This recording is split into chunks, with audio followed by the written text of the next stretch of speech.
नमस्कार,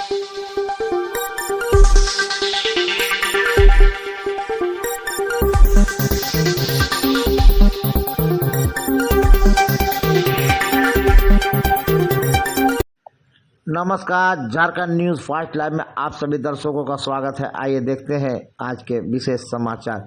श्री सत्य साई संस्थान जमशेदपुर के द्वारा श्री सत्य साई बाबा का 98वें जन्मोत्सव के तहत कादमा विजय हेरिटेज में साई व्रतकल्पम सफलतापूर्वक हुआ संपन्न। आइए देखते हैं एक रिपोर्ट।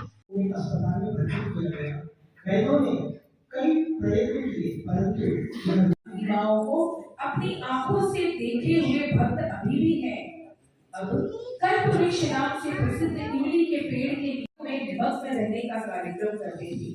बाबा हर दिन भक्तों को चित्रावती नदी के रेतीले स्थान पर लेटी दिखाई पड़ती थी, तो कभी स्वामी शिरडी साई बाबा के रूप में दर्शन देते थे। चांदनी रातों में आकाश नदी के दूसरे तट पर बाग में एक वृक्ष के डाल पर झूला बांधकर उस पर झूलते हुए भगवान को सभी देख रहे थे।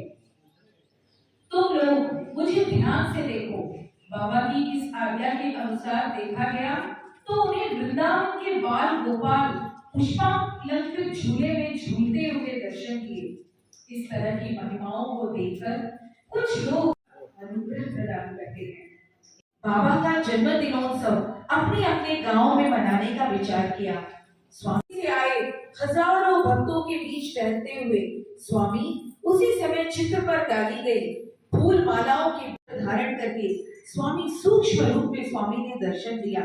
उसके बाद जब वे लोग पुटवर्ती गए तब स्वामी ने कहा, सुधार कर उनकी मानव का हृदय कलुषित है या निर्मल, अपार करुणा दर्शन करके लोगों का उद्धार करने वाले करुणा में स्वामी की छाया उसे विस्तार से बताया। स्वामी उस रात मालिक की पत्नी के स्वप्न में दर्शन देकर यह विरोधी कितनी दुखी सास और पूरे बागानों में फैले और सब जानते कि बाबा कितने करुणा सागर। ये 98 जन्मोत्सव पर पूरे नवंबर महीना में पूरे दिन जो है हर दिन हर जगह पर जो है ये हमारा कार्यक्रम चल रहा है। आज जो ये कदमा के विजय हेरिटेज के प्रांगण में ये जो कार्यक्रम हो रहा है ये भगवान बाबा का कौन भगवान बाबा का? भगवान श्री सत्य साई बाबा का साई व्रतकल्पम हो रहा है। ये साई व्रतकल्पम जो है भगवान के लीलाओं पर आधारित है। भगवान की किस तरीके से जन्म से लेके उनका किस तरीके से उन्होंने मानवता को सेवा किया, किस तरीके से राह दिखाया, किस तरीके से भक्तों को उन्होंने मार्ग दिखाया, उस पर आधारित जो है। कौन संस्था के द्वारा हो रही है? ये श्री सत्य साई सेवा संस्था ईस्ट सिंहभूम जो है पूर्वी सिंहभूम का है। और ये पूरे माह जैसे 11-12 तारीख को ग्लोबल अखंड भजन होगा, ये सिद्धगोड़ा में होगा। और उसके बाद में 23 तारीख को सोनारी भारत सेवा संघ के प्रांगण में भगवान बाबा का 98 जन्मोत्सव पालित किया जाएगा। क्या करते इस दौरान, क्या क्या करते हैं आप लोग? वितरण होता है। उसके बाद में हम लोग गांव में बहुत सारे गांव को जो है हम लोगों ने गोद लिए हुए हैं, एडॉप्ट किए हैं गांव को।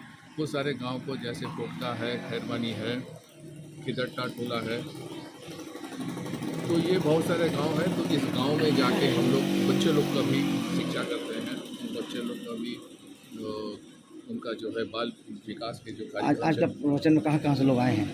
ये पूरे जमशेदपुर से। अपना परिचय दीजिए। ये जमशेदपुर से, जैसे हमारे सुनील जी है, ये झारखंड ईस्ट सिंहभूम के जो है ईस्ट सिंहभूम जिला के जो है आध्यात्मिक विभाग में है। तो जैसे ये टेल्को में रहते हैं, टेल्को से भी आए हैं। हमारे ये टेल्को के कन्वेनर है श्रीधर जी है, हमारे सोनारी से हमारे भक्त आए हुए हैं। हमारे धर्मेंद्र जी, इन्होंने भी टेल्को से आए हुए हैं। तो अपना नाम बताइए। हाँ, आप अपना नाम। मैं आशीष कुंडू, ईस्ट सिंहभूम के जो है जिला अध्यक्ष हूँ। Thank you. औपचारिक रूप से मैं सभी को सबसे पहले सप्रेम साई राम के संबोधन से बताना चाहता हूं कि यह एकमात्र ब्रह्मांड का संगठन है जिनके सिद्धांतों को अगर आप समझेंगे तो आप पाएंगे कि ऐसा कोई व्यक्ति इस ब्रह्मांड का, इस पूरे पृथ्वी का नहीं है जो इस संगठन से जुड़ नहीं सकता। यह संगठन का 4 सिद्धांत आप समझेंगे। उसका पहला सिद्धांत यह कहता है और मानता है कि एक ही धर्म है प्रेम का, दूसरा सिद्धांत जो अत्यंत बहुमूल्य है, यह मानता है और यह कहता है, जिसके आधार पर संगठन की गतिविधि चलती है। दूसरा सिद्धांत यह कहता है एक ही जाति है मानवता का। तीसरा सिद्धांत अत्यंत बहुमूल्य है, जो यह मानता है और यह कहता है संगठन के सिद्धांतों के तीसरे सिद्धांत के आधार पर एक ही भाषा है हृदय का। और चौथा अत्यंत बहुमूल्य सिद्धांत यह मानता है कि एक ही भगवान है जो सर्वव्यापी है। अब आप समझ सकते हैं कि इस 4 सिद्धांतों पर आधारित यह ब्रह्मांड का सबसे विख्यात संगठन, ऐसा कौन व्यक्ति पृथ्वी पर है जो इससे नहीं जुड़ सकता। मैं खुले दिल से आप सभी को आमंत्रण करना चाहता हूं, इस दिव्य संगठन से जुड़कर अपने उत्थान में, अपने परिवार के, समाज के उत्थान में सम्मिलित होइए और हम सभी का हाथों को और बल को मजबूत कीजिए। इस संगठन का हर सदस्य, चाहे वह किसी वर्ग का हो, उसका एक ही उद्देश्य है, स्वयं के रूपांतर से विश्व का रूपांतर करना। आइए हम सभी मिलकर इस प्रयास में भगवान के दिव्य प्रेरणा के आधार मानते हुए हम लोग सब सम्मिलित होकर इस संगठन से जुड़ें। मेरा परिचय सुजीत कुमार झा, झारखंड प्रदेश के प्रांताध्यक्ष के रूप में मैं आप सभी से अभिवादन और खुला निमंत्रण देना चाहता हूँ।